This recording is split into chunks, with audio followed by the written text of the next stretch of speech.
Hey everyone, thanks ever so much for coming to our latest roundtable. My name's Dave Wilkins, founder of SDR Leaders of EMEA. And today, what we're going to do is we have, there's so much tech that our SDR teams use and that we manage and that we expect our teams to use properly. But there are ways in which you can optimize that and make your team even more efficient and making more money for both you themselves and for the business. So what we wanted to do today was bring on James Donaldson, who is kind of our neutral party around all things SDR tech. He works for Stacky, and he's got a really good finger on the pulse of how to optimize your team's tech stack to really help just do what your team is supposed to be doing, which is calling and generating revenue for the business. So the way that this is going to work is we've got a couple of examples that some of you shared of your current tech stacks, but we'd love to hear from you in terms of what tech stack are you currently using right now, and then James can give you some tips and ideas on how to optimize that and make that flow even more productive for your teams. So if you want to share your tech stack, this is a safe space. No one's going to tell your bosses. I promise I'm not going to tell anybody, Amber, about your hatred for Salesforce engagement, anything like that. So please feel free to put your hand up, and then we'll call you when we call you. James, hello. Anything I missed out on what today's session is going to be? Hey, thanks for the intro. No, I think you covered it pretty well. I think the only thing I'd add is that the tech stack is often like the enabler, and it is about like tech can give you efficiency gains. It's not gonna solve pipeline issues for you. So often when people are sort of going through the tech stack, if they can also maybe just try and give some insight into like what's the problem and what's like the headache they feel like their team might be facing, whether it be dial to connect rates, distraction, lack of data, whatever it is, then that helps us work out, okay, what we should actually cut or what we should actually keep or advise you use more or less of. Nice one. Okay, so we had one that came through when we asked you for your tech stack for going through it. I'll just frame it as well for you, James. So just it will help with giving you some more insight, and then be good to go through it. So this company has no marketing team, and they only do cold outbound, and their current tech stack is Salesforce. Sorry, no, not no, sorry. Sales Navigator, Cognizant, and they don't have a sales engagement platform, and they use Salesforce, and they're expected to do book meetings off that with no marketing, no MQLs, anything like that. How would you improve that? So let me just share my screen so everyone can see. So Salesforce, Cognizant, LinkedIn Sales Navigator. Is there anything else? Was that literally it? They had I won't be too harsh on them. Oh, they had Sales Loft, but it was terrible. It wasn't working properly. Okay. And so that tells me if it wasn't working properly, like without going into too many of the issues, unless you know them off the top of your head, that could be like maybe they need to just set that up better. They should go back to sales off, get better CS, whatever it might be, right? But this is like a classic kind of like enterprise grade stack that we see a lot of. I'm imagining were they using the sales off dialer? Yes, they said they did, yeah. So using the sales off dialer, typically, like with these big engagement platforms, especially if you said like it wasn't working that well, it's probably in part because the dialers of these bigger platforms, they are just a white label of Twilio. Twilio provide all the infrastructure and they provide it to like SalesLoft, pretty sure Outreach as well, Ample Market, a lot of these like all-in-one platforms. That's infrastructure. So, and I've had this from a customer. They were using Ample Market. The dial to connect just fell off a cliff at one point. So when they go back to that provider and say, what's happened with our numbers? No one's answering anymore. Because it's built on Twilio, the provider isn't actually able to tell you, oh, it's because the number's been flagged. Um, they don't have the full insight on the behavior and like the connection rates of your numbers. So their answer was, you just need to make less dials. Which, if you're paying for a system to give you a dialer, you don't want to be told to make less dials. Obviously, that's not a good solution to connection rates. So what you could do, and I'd often recommend, is moving away from these bigger enterprise providers, especially in this case where they said like it wasn't really set up that well and wasn't working for them. So I'd probably remove SalesLoft completely. I'd get an all at like a dialer that owns all of their own infrastructure, something like a FrontSpin. FrontSpin does also have email sequencing and stuff built into it as well. But for the simple fact that FrontSpin have direct relationships with all of the telecoms providers and the network providers in different regions, they are going to keep your numbers protected and safe so that you never get flagged for spam. So that's probably one big saving there.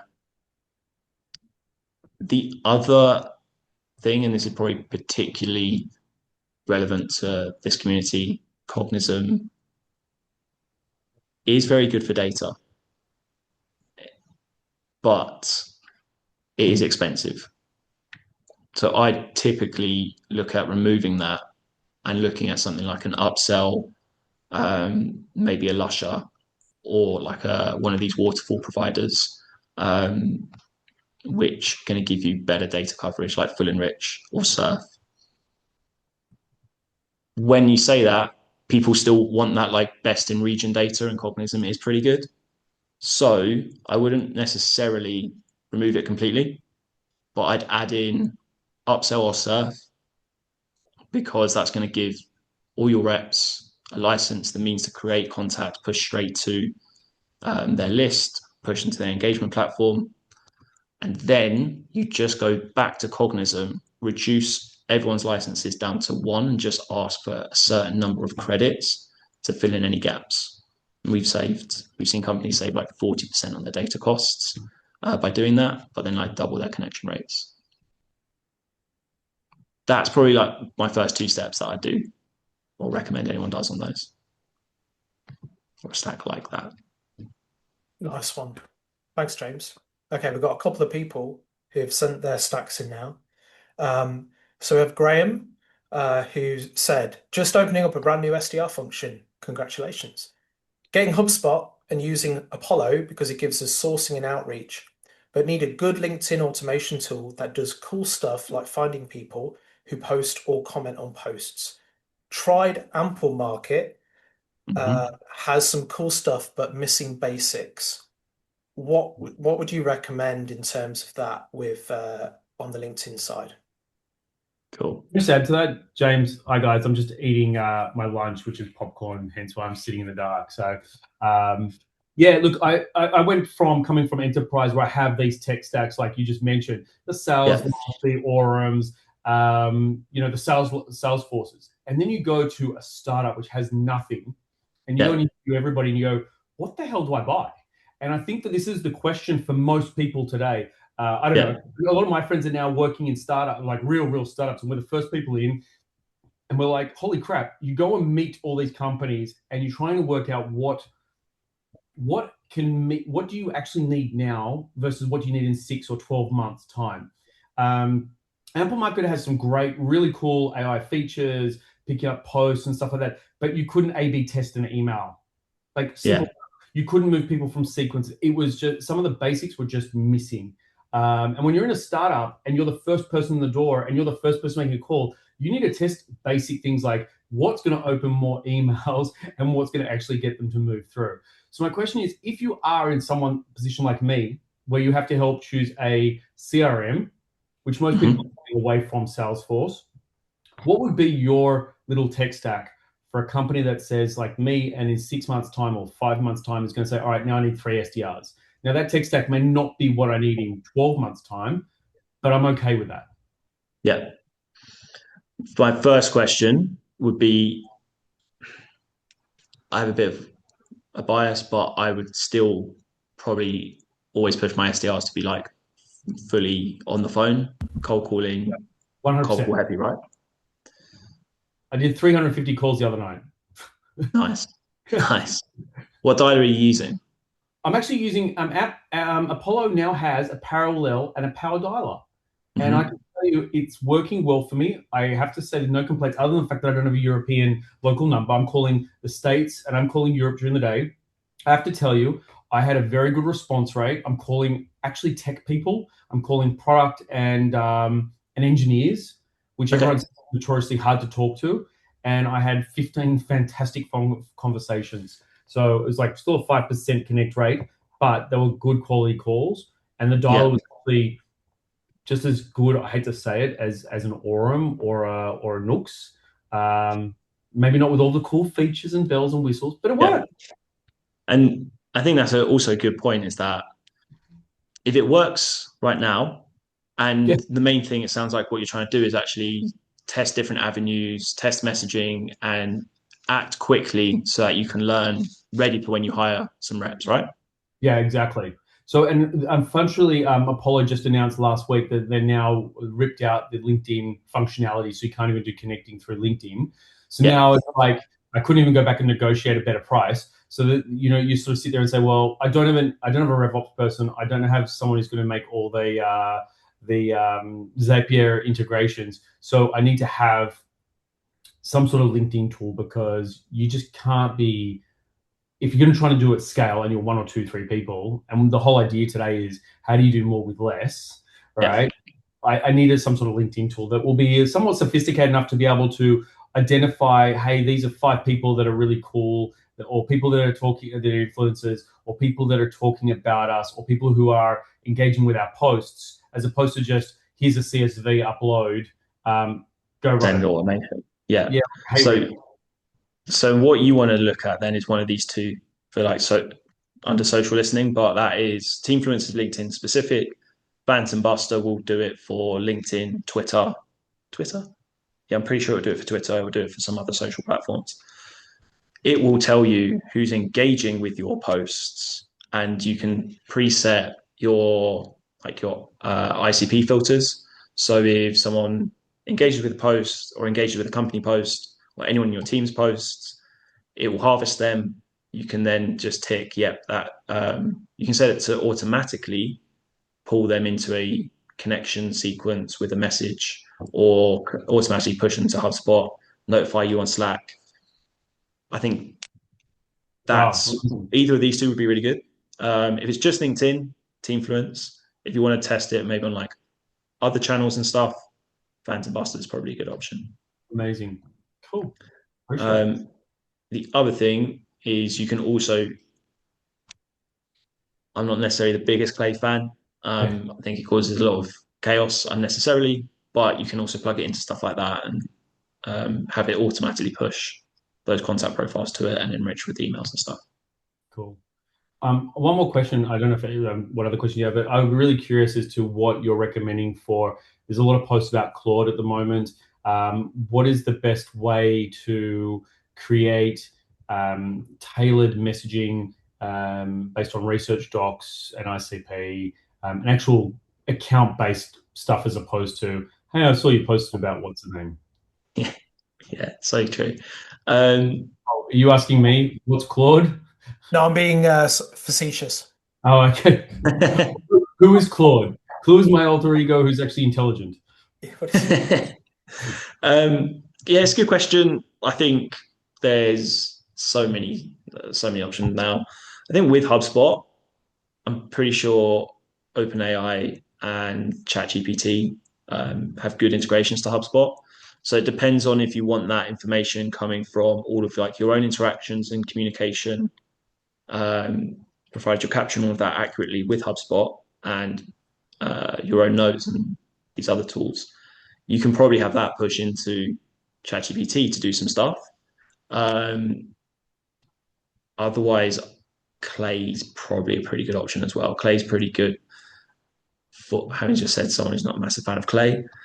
Clay is really intelligent, and the caveat there is I would not have any of your SDRs touch Clay. I would only use Clay if you have someone who can spend the time building the really intelligent workflows and stuff to do that type of like personalization and sort of deep research, and then surface that information to you and your SDRs to do the outreach. Yeah. Appreciate it. One. Thank you. So before we go to another tech stack, there was actually another question from Kev. Would love to get some thoughts on Orem and competitors. And we've had a couple of other questions, I think, around dialers. Let me just check. Closest alternative to front spin has come through. So what's your thoughts in terms of dialers and how we should be looking for? Yeah. So first I would work out if you have a big enough TAM, a big enough reliable list for power or parallel dialing. I think it's probably overused in some companies, but if you have good enough callers, you have a big enough TAM, big enough data set, determine if you need a parallel dialer, then I would look at the ones that own most of like more of their own infrastructure rather than just white labeling Twilio, because they will give much more reliable calling. Aircall, for example, I used that for several years. That would go down for big chunks of the day, and it was built on. It's because it's part built on Twilio. Sorry, what do you mean by reliable dialing? You said it would bring more reliable dialing. So what does that actually mean? Sorry. As in the infrastructure that sits underneath the dialer. So have they actually got their own relationships with the carriers in different regions, like a front spin? Or have they just got a relationship with Twilio? So they're just white labeling Twilio's own infrastructure, which means there's another layer of control between them and the actual carriers that connect the calls to the prospects, which they can't influence or they can't get in touch with because they have to go to Twilio, rely on whatever Twilio said, and Twilio actually held the relationship with the carrier.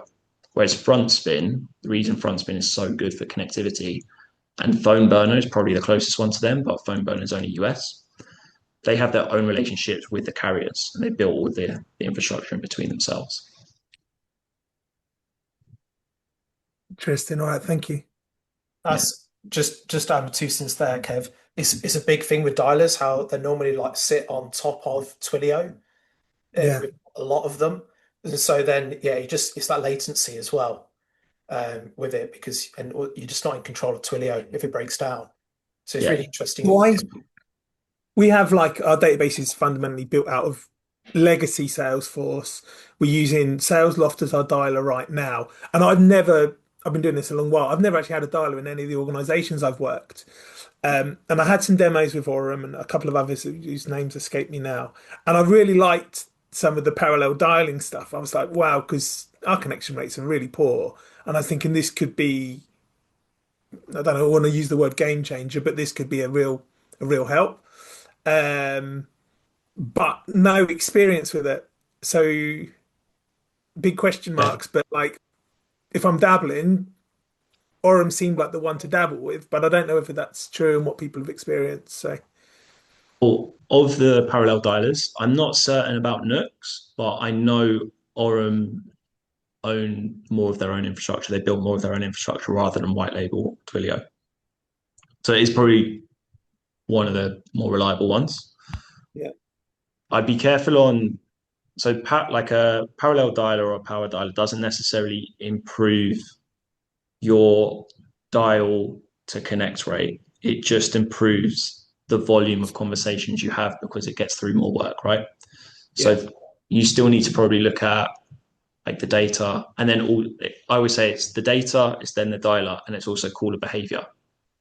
Those are like the three sides of that like connection rate issue. Orem, really good one. I like it a lot. If you look at the enablement piece, they've got both Nooks, Orem, and Salesfinity now all have virtual sales floors. I actually think Orem now do have conversational AI. So your calls will train AI personas for your reps to practice with and stuff like that. Yeah. Almost all dials have conversation intelligence and stuff as well. But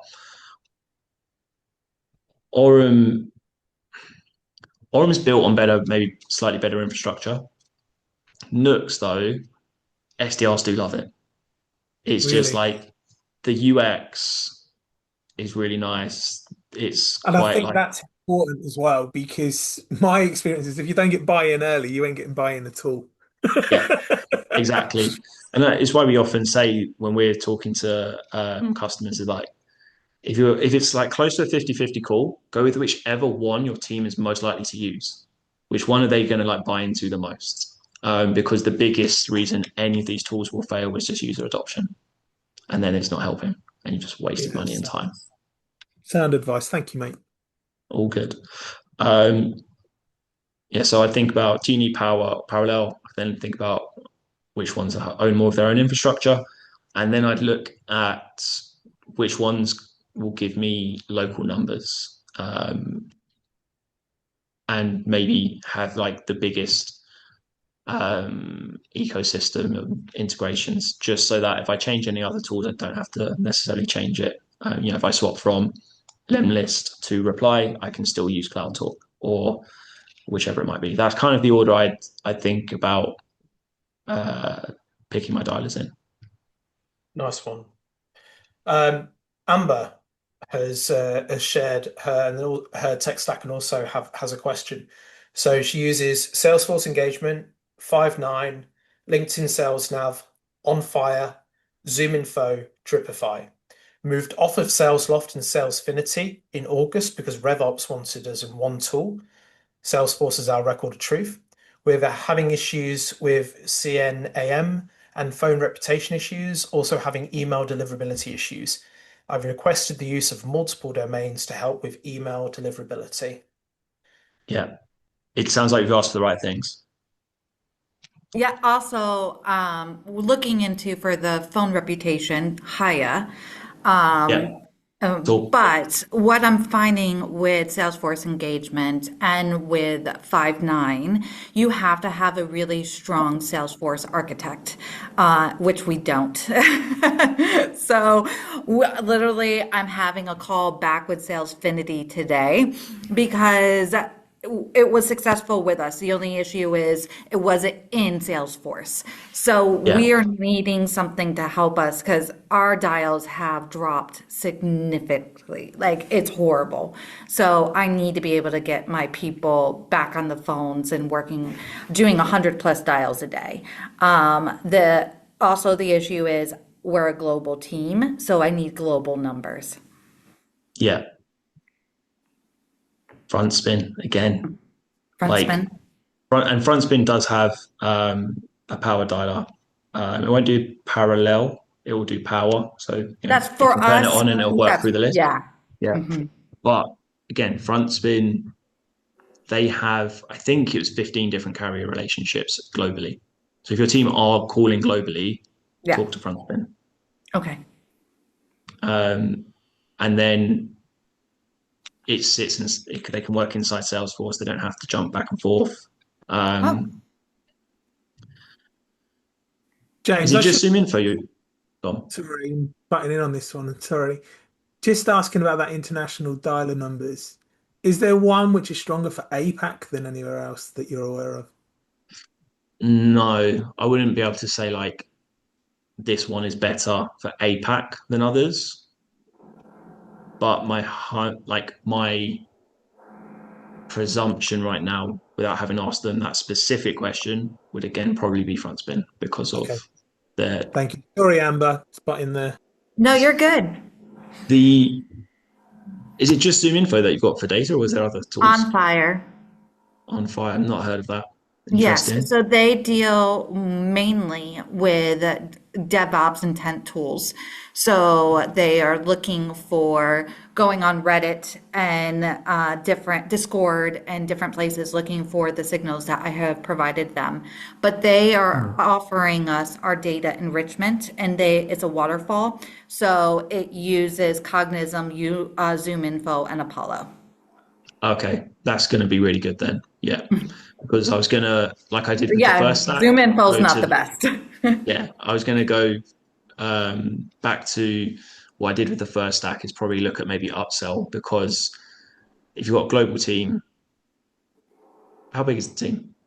12. 12. Yeah, upsell, it might not be the most cost effective then, but maybe a surf might be slightly better. But just a waterfall enrichment tool that can give the guys the ability to source contacts nice and easily from Sales Navigator. And then you just go to Zoom Info and maybe a Cognism in EMEA and say, I just need one license. I need X number of credits. And you just use that to plug any gaps that the waterfall enrichment license that everyone has can't find the number for. Perfect. Might be a good option. Um, was there any other questions on that tech stack or? No, that's awesome. Thank you. Brilliant.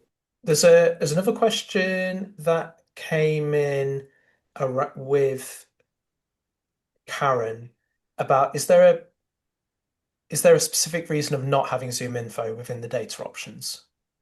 I think you talked a little bit about this already, but Yeah, anything more specific? Zoom Info is a big database. It's not necessarily the most cost effective, and it's only really like is good for the US, but it's not particularly good for EMEA. So for any of you where maybe you're like a US owned business, they might just get Zoom Info and they'll just get it for everybody. And then your EMEA team suffers in comparison to the US team. And so often why I'm saying it's normally a better idea to not remove it entirely, but get another tool. Like Upsell is very good for US data. Salesfinity did a test of a load of data options. Zoom Info, Cognism, and Upsell were in the top three for coverage in the States, but Upsell was the top for the most verified numbers in the States. So it's why often if I talk to a company who are spending a lot on Zoom Info, if you can use another tool and that gives everyone a license at a much reduced cost, you can still create the contacts and get good enrichment because there's so many good waterfall tools now. You then just need like a minimal credit usage from Zoom Info, so you're going to cut your costs like drastically. So I'm not saying like remove it completely, but it's more just don't be fooled in that you need the full licenses from them. Also, Zoom Info has threatened my last companies, like, hey, the contract's done, and that's our data. So take all that stuff out of your HubSpot, you know. Yeah. So and they're like, you only license the data, so you got to be careful what you're signing with them. I use Apollo and Linked Helper. Mm-hmm. So between those two things, I'm able to verify that the email's valid. But yeah, Zoom Info was the go-to. I don't think they Yeah. are. Yeah. Yeah.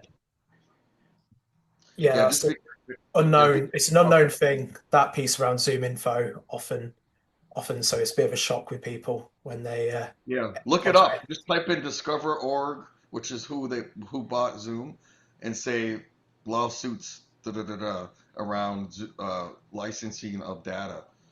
They did it to me at TechMate, you know, and they said just you got to get rid of it. And then they put fake emails in there to see if you're The other thing as well with those, particularly with like those big enterprise providers, try and keep track of like any credits, any numbers your team have used, like probably do it monthly or at least quarterly.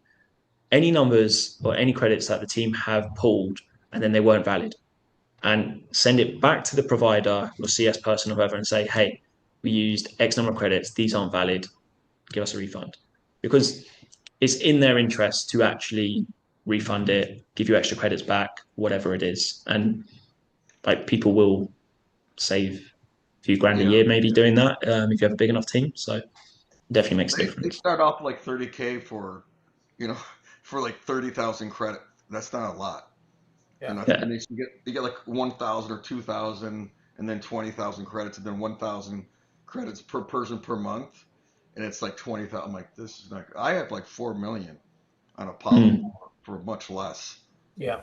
Yeah, but I've been using Apollo for 6 years. 6 years, so I have like the grandfather clause.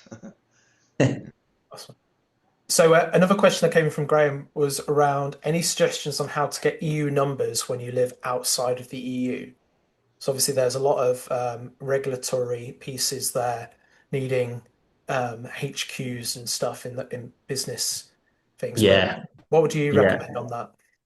It comes up a lot and it comes up more and more now for in the EU. I was actually on my to-do list. I was actually going to reshuffle this section to better reflect that, make it easier for people because it's all good people seeing dialer, but most people want to know like local number availability. Um, there's not there's no like easy workaround that I can give anybody because it's the individual country's own laws and regulations that apply. Some dialers or some providers are have more workarounds than others. So it might be. I know it's a lot easier to get local numbers from CloudTalk and FrontSpin than it is from uh, Ample Market and SalesLoft because I've tested that. Oh, and an Outreach because I've tested both of those and I've had customers waiting weeks and weeks from Outreach. CloudTalk were able to get them the same local numbers the same day. So there are some providers that will do it quicker. Maybe it's because they've got their own offices in those places, so they can do it through there. Maybe some are just taking a bit more risk with the law or regulations than others. Well, maybe that may be the wrong way of putting it. They're not taking more risk; it's that others are being way more cautious. Are you seeing people get in trouble for GDPR in Europe? I haven't heard of it for ages. Ages? Yeah. It does happen. You do get, especially in Germany, you do get a lot of legal letters being sent to you with cease and desists. And then your legal team have to deal with that. So it does happen. Have you ever heard of it actually going through where they got sued versus a warning cease and desist? It got at the company I was at when we were calling into Germany, it got to the point where we were thinking about shutting down the German SDR team. But if that company's in Germany or it's a German law and you're in the UK and that's their I mean, how's a legal team from Germany take money from a company in like the UK or US or sue someone like you or me? Because you have a legal entity. Maybe we can't do business in Germany, but how they gonna like mess with you legally in another country? I'm confused. Because you have because it's EU is one big thing, and so it's a legal entity is in Europe. Yeah, okay, that makes sense. Let's move to another question that's come in. So Kev, maybe you want to come off mute on this one. What is qualify? So I've never heard of it. I use qualified. I forgot to mention that one. Yes, Qualified. I do use that one. Qualified. Yeah, not qualified. I've not heard of it.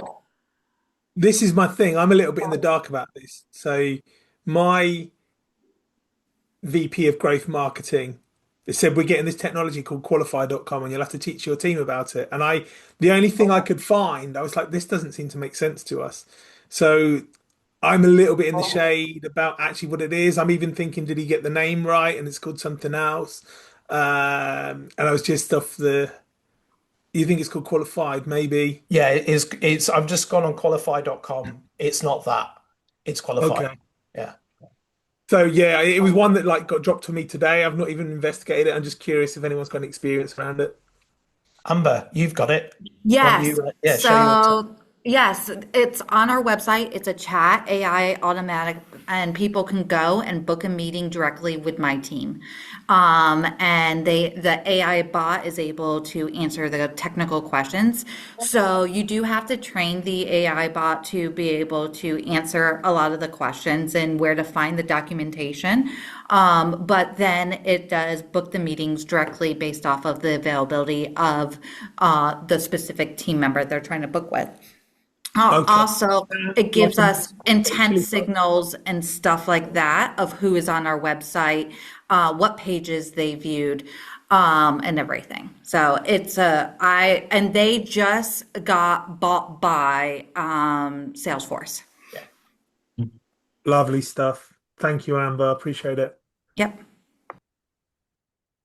Great.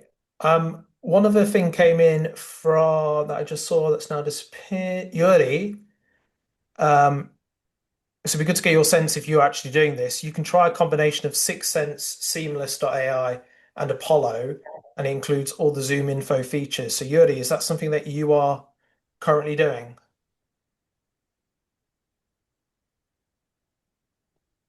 You're on mute, mate. Still on mute. How about this one? Might be better, right? Yep. Got you. Yeah, cool. So yeah, basically that's only three part. We are also using the Prospero for the phone numbers. And what we do, for example, for 6sense, we're searching for some particular text stack and for some intent data. Then we can like combine the details on the Apollo and Seamless, allowing us to also check the phone number. So it also it's applicable to check like all the different sources and add all the details like they are missing for some particular company in this one. So it's way better if you planning to, for example, use 6sense for the text stack that we are currently using as a trigger. Then for Prospero, checking if it's going to be like the phone numbers. If not, we go into Seamless and so on. It's becoming way cheaper and way effective than let's say a Zoom info. Yeah. Have you got that set up as a waterfall between Prospero, Seamless, Apollo somehow, or do you just cycle through Yeah, manually? we have the research team, and they are like processing like the ICPs, for example, and sharing the particular like needs for some like segment or so. Yeah. Nice one. Okay, we've got one more question, I think, in the chat. So if you have any other questions, please, or stacks, please add them in. So it's from Falco. Please tell me if I'm pronouncing that correctly. Am I seeing a yes? Perfect. Falco has said, any Gong-like thing for SMBs? Saw a webinar where they were using Gong with Clay for sales recordings and updating the CRM, and looks amazing but expensive. Yeah, Is there anything for that's less expensive? yeah, absolutely. Are you for SMBs, right? Are you wanting? Depends what you're using, like which functionality you really want, but I really think Fathom is like one of the best CI tools right now. It will do all the transcription and stuff, the recording, same as Gong, automatically update your CRM, the contact record or the deal record. You can create custom playlists within it. So, it will pull in, you can set up a playlist so that any calls mentioning these buzzwords pulls into this folder. So then marketing know just go and check this folder to see what's, some of the stuff they want to track has been being said. The AI is getting, I think it's one of the better for like accuracy of transcription. The summaries and the to do or like task outcomes it gives can also automate those as tasks in your CRM. So I think it's like one of the best. And I think off the top of my head, that's maybe like the minimum cost, but I think they've changed that now, and the team license is only $20 per user. So massively like more cost effective. Nice one. Lisa, we had, I think we spoke about this already about what do you think between a power and a parallel dialer, and are there any alternatives to spamming your TAM? Did we cover that yet? Yeah, the difference is a parallel dialer dials multiple people at once. Whoever answers connects me to, it disconnects all the other calls. So you'll get through like a list way faster. A power dialer, and also that with that parallel, you kind of have to like get used to it and train yourself to very quickly respond and work out which person it was and stuff like that. So you need pretty good callers, pretty quick thinkers. Power dialer is more, it will call person one. If they don't answer, person two. They don't answer, person three. And it will just work its way one by one down the list until you turn it off. Power Nice one. dialers, I think, are a bit like a better for most companies, unless you've got an absolutely massive TAM. Great.